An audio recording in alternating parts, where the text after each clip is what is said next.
Om Swastiastu. Assalamualaikum, salam sejahtera kita semua, namo buddhaya, kita Pancasila, kita Indonesia. Salam NKRI ya. Selamat datang kembali di Ekspedisi Alam Lain, channel kesayangan kita semua. Kali ini masih bersama saya, Yogi, dan saya Gus Robin aja.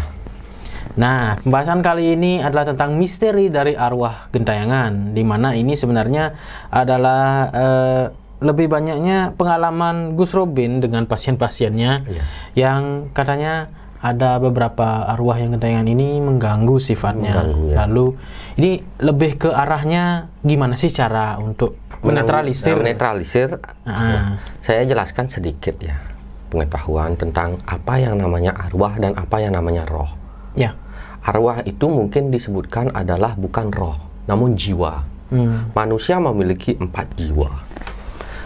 Satu jiwa mencatat kebaikan, satu jiwa mencatat keburukan, satu jiwa bersifat mempengaruhi sifat kita, sifat yang baik, satu jiwa mempengaruhi sifat yang buruk. Kalau di Bali kan kande 4 ya.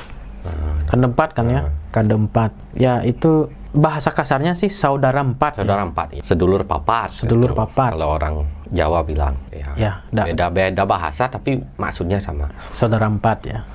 Begini. Nah, mungkin salah satunya ini dari yang buruk ini biasanya, yang sering mengganggu manusia. Yang gentayangan gitu lah ya. Sifat yang buruk. Oke. Jarang sekali sifat yang baik ini. Biasanya sifat yang baik ini berada di tempat-tempat suci.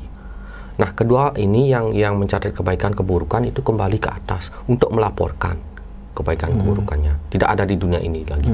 Yang ada di dunia ini biasanya itu adalah jiwa yang bersifat baik dan jiwa yang bersifat buruk. Yang bersifat baik ini sangat jarang bisa ke rumah. Biasanya di tempat suci ini bisa ditemukan. Nah, sifat buruk ini kadang-kadang masih ada di rumah. Apalagi kalau kematiannya ini tidak wajar ataukah masih memiliki hal yang belum diselesaikan. Gentayangan tidak hanya mati tidak wajar, tapi bisa saja sesuatu yang belum diselesaikan. Contoh, melihat anaknya sukses, melihat istrinya bahagia, menunggu istrinya, atau masih ada hutang piutang uang. Bisa saja. Banyak hal menyebabkan itu jiwanya gentayangan atau arwahnya gentayangan. Kalau orang yang mati bunuh diri, biasanya itu pasti rohnya itu disiksa dulu di neraka, habis disiksa di neraka. Kalau pahalanya sedikit ya disiksa di neraka, kalau pahalanya banyak ya tidak disiksa. Tapi pada dasarnya semua roh itu setelah disiksa atau tidak disiksa, dia harus menjalani di alam terowongan gelap, seperti gua gelap. Yang bunuh diri. Ya, di gua yang gelap itu tidak ada apa, hanya gelap yang terasa. Hampa. Ya, seperti kabut hampa, dingin, kita lapar, kita haus. Sampai pada waktunya karmanya habis. Dan itu pun lama ya. Lama ya? Lama itu siksaan. Rata-rata berapa kalau Gus Robin tahu? Sampai ribuan tahun. Wow. Ribuan tahun. Tapi, garis bawah, bisa dipercepat. Bahkan yang harusnya ribuan tahun mereka dapat hukuman, tapi karena didoakan, diberikan support dari keluarganya terdekat, didoakan yang baik-baik terus menerus, bisa cepat. Bahkan kurang dari 1 tahun ada. Bahkan kurang dari 7 hari bisa tenang. Bahkan kurang dari 3 hari bisa tenang dari ribuan tahun. Kenapa? Karena saudaranya yang menanggung sedikit. Jadi pahala dari dipotong gitu. Ya, dipotong pahalanya. Contoh gini ya, kasus ini sudah saya temukan beberapa. Ada yang temannya gentayangan mencari temannya, ada yang suaminya gentayangan, ada yang orang tuanya gentayangan. 2 kasus ini bunuh diri, 3 kasus ini karena cinta. Karena saking cintanya si laki-laki, tapi duluan dia meninggal. Dia kurang rela untuk meninggalkan dunia. Dan ada karena sayang pada anaknya, kurang rela meninggalkan dunia ini, merasa dia masih hidup, tapi sebenarnya sudah meninggal. Jiwanya rasa masih hidup tapi sudah meninggal. Cuma ini tidak diperbolehkan, takutnya mengganggu kehidupan nantinya. Over protektif takutnya. Orang yang dia nggak suka diganggu takutnya gitu. Jadi ciri-ciri ciri-ciri saudara, teman, atau orang tua kita yang orang terdekat yang sudah tiada tapi masih gentayangan jiwanya adalah ciri-cirinya. Satu, kita dicari terus dalam mimpi. Ketiga, dua, kita kadang-kadang melihatnya kalau punya mata batin lumayan. Langsung melihatnya jiwanya. Ketiga, pasti memimpikan dia terus-menerus dan tidak habis-habis. Ada sesuatu yang belum selesai artinya. Jiwanya gentayangan itu penyebabnya adalah sesuatu yang belum selesai. Mati seperti apapun bisa gentayangan jiwanya jika ada sesuatu yang belum selesai di dunia ini. Nah, bagaimana cara untuk menetralisirnya ya? Saya singkat saja. Ya. Gampang ini caranya. Satu, beli aqua besar atau yang mereknya mirip dengan aqua. Aqua botol Air besar. mineral. Air mineral yang besar, botolnya besar, terus dibawa ke tempat suci. Kalau orang Hindu ke pura, orang Islam ke masjid, Kristen ke gereja, Buddha ke wihara, terus Konghucu ke kelenteng. Dibawa di sana, terus campur dengan sedikit tanah dari tempat suci itu. Kalau tidak ada tanah, pasirnya saja sedikit aja campur. Terus dimasukkan ke air itu, didoakan, minta agar siapa, sebut nama lengkapnya dan alamatnya yang sudah meninggal, tenang di sana, diterima di tempat yang baik, agar tidak mengganggu kehidupan kami, dan jiwa dan rohnya agar bahagia di sana gitu aja. Mempunyai perjalanan hidup yang baik di akhirat gitu aja. Nanti air itu dibawa ke kuburannya, terus dicipratkan ke kuburannya. Terus kalau orang Bali gimana? Kan dibakar. Ya, dibakar dan dihanyutkan. Air yang orang Bali itu hanyutkan saja di sekitar rumah, dicipratkan di sekitar rumah. Orang Bali biasanya itu kalau orang yang sudah meninggal, orang Bali itu akan dia datang ke rumah, diizinkan pulang ke rumah, nanti biar rumahnya bisa dinetralisir gitu maksudnya. Ngerti dah nanti. Kalau orang Buddha juga seperti itu, di rumah kita dicipratkan. Tapi kalau orang Muslim dan Kristen biasanya mereka akan dikubur, dituang di kuburannya airnya, satu aqua itu. Berdoa juga di kuburannya boleh langsung. Di bagian kuburan mananya? Kuburan maksudnya di atasnya atau di sekitarnya? Enggak, di atas kuburan. Di atasnya. Itu sudah pernah saya lakukan pada beberapa orang. Dan hasilnya? Enggak ada mimpi buruk lagi. Cuma ternetralisir ya? Oke, itu tadi dia sudah dijabarkan juga gimana caranya ya menetralisir. Saya ingin tanya, tadi kan dibilang saudara yang membawa hal buruk ya? Saudara yang mencatat hal buruk itu?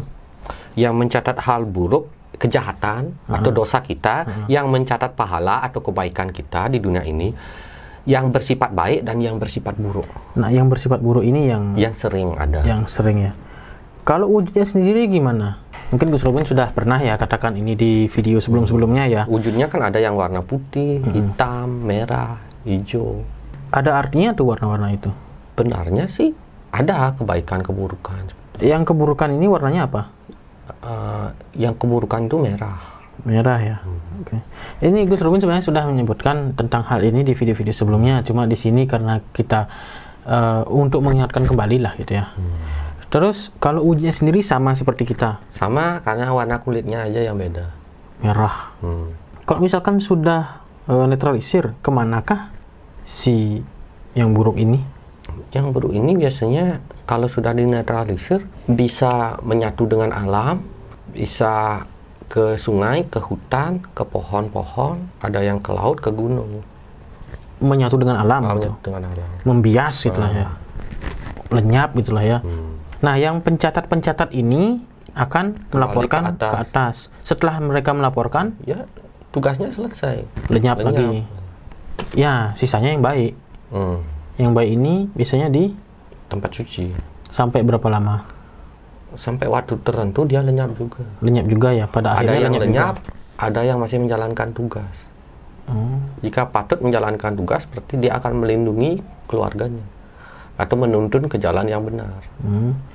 Makanya saya sebut ada yang namanya jin kafir atau jin korin, atau mungkin jenisnya jin yang jahat, dan jin muslim atau jin baik, jin beragama. Jin yang tidak beragama, jin yang beragama, pencatat kebaikan, pencatat keburukan. Makanya kita berpikir, kita bicara, kita berbuat tidak bisa dibohongi.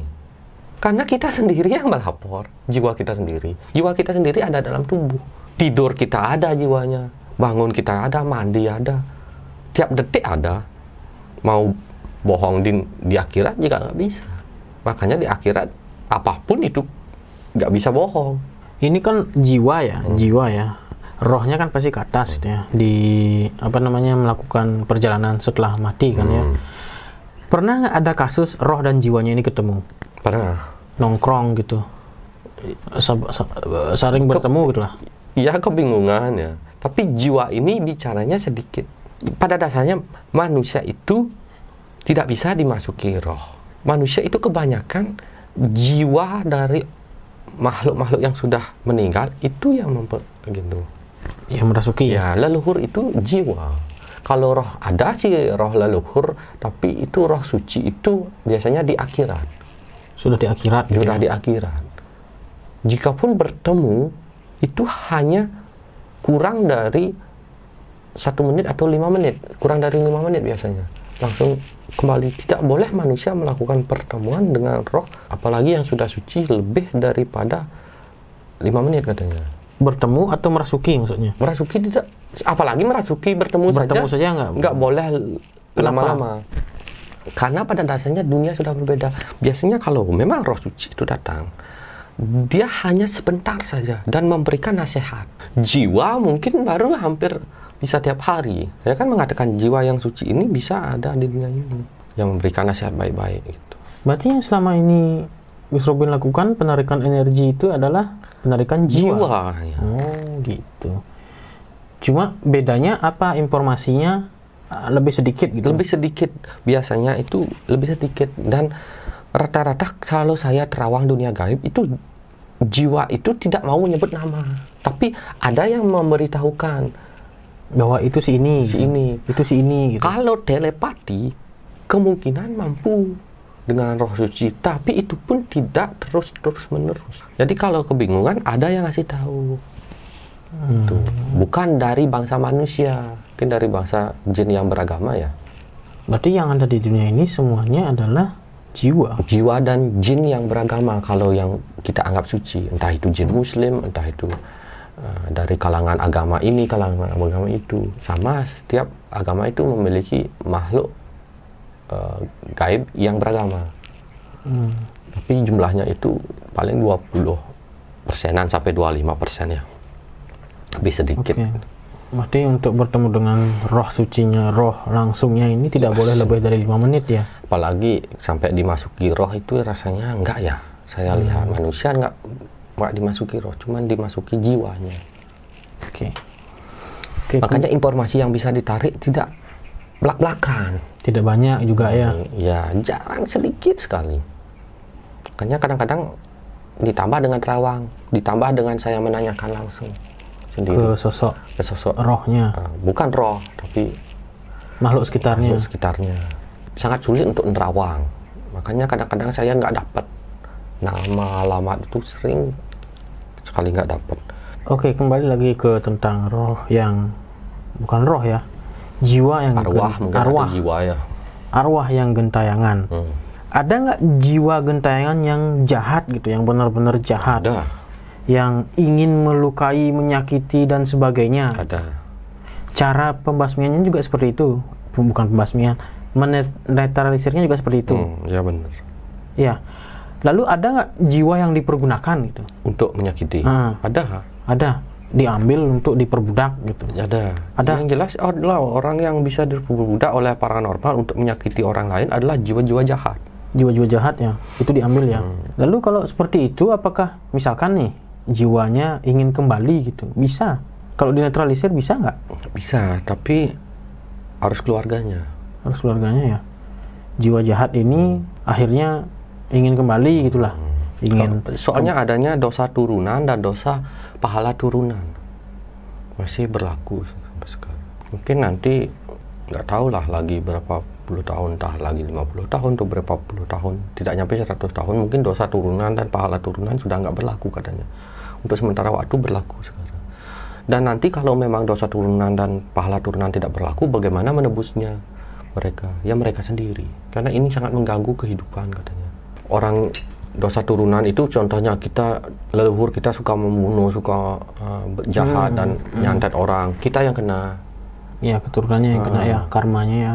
Itu namanya dosa turunan dan sangat mengganggu. Bagi saya itu tidak adil lah. Saya pernah membicarakan itu dengan beberapa orang yang suci dan di atas juga sedikit. Saya minta keadilan. Dosa turunan dihentikan. Kasihan turunannya. Ya, direvisi lah ya. Meskipun ada pahala turunan, tapi lebih banyak dosa turunan yang menjangkiti manusia dibanding pahala turunan. Lebih sedikit orang baik, leluhur kita yang baik dibanding leluhur yang kurang baik. Iya. Ya, karena kita itu berbalut dosa banyak kan. Lebih sedikit orang baik dibanding orang jahat loh di dunia ini. Karena kita lahir aja udah dibalut dosa jadinya ya. Dengan dosa turunan itu sangat mengganggu bagi keturunannya. Jadi harus dihapuskan katanya nantinya. Tapi penghapusan itu kemungkinan itu katanya lagi 50 tahunan. Kalau sekarang agar semuanya dulu berjalan gitu. Kalau sekarang dihapus tidak mungkin bisa. Karena ada masih perjalanan. Hitung-hitungan karma dan perbuatan dahulu yang kita bawa ke kehidupan sekarang masih ada banyak. Selesaikan dulu itu. Sampai 50 tahunan ke depan mungkin akan diselesaikan dan finish. Dosa turunan, pahala turunan dihapuskan. Oh, berarti ini udah sah, tinggal dijalankan saja gitu ya berarti ya. Tinggal mungkin ada beberapa orang yang belum menyelesaikan itu, jadi harus diselesaikan. Ya, artinya masih banyak lah gitu ya. Mungkin kalau belum saatnya gitu ya. Mungkin saya sudah nggak ada gitu. Jadi anak saya pun kemungkinan nggak dapat sekarang karena saya masih hidup ya, dapat pahala turunan dapat. Nanti kalau sudah mungkin anak dari anak saya, cucu saya mungkin kurang tahu ya.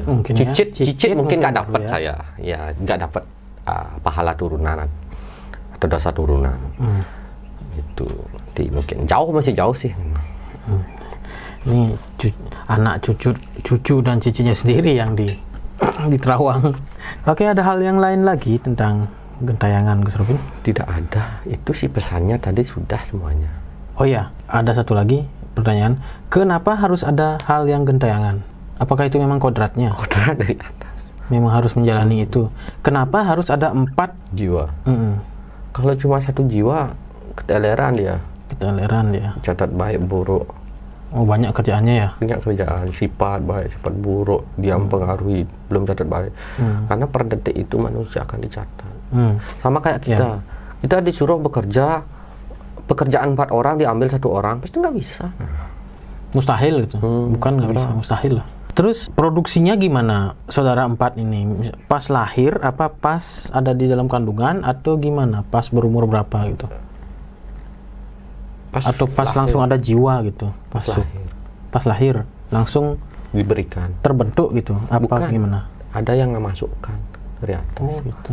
Berbentuk seperti cahaya warna-warni. Merah, hijau, putih, hitam. Langsung berbarengan. Oh gitu ya, saat lahir ya? Saat lahir. Lalu ketika pas lahir, terus misalkan saja ya, meninggal, gimana? Jiwanya gitu juga, kembali lagi. Oke, ya itu contoh aja ya, misalkan ya. Oke, sekian aja mungkin video kali ini ya. Jangan lupa di share, subscribe, like, dan tonton video-video kita yang lainnya. Silahkan kunjungi media sosial kita, Instagram, Facebook, Twitter. Kalau ada hal yang ingin kita bahas, silahkan komen di bawah. Kami undur diri, saya Yogi. Saya Gus Robin OMG, Gus Robin BTS Lovers, Gus Robin Army. Pamit undur diri, Pramu Santi. Om Santi Santi Santi Om. Sia.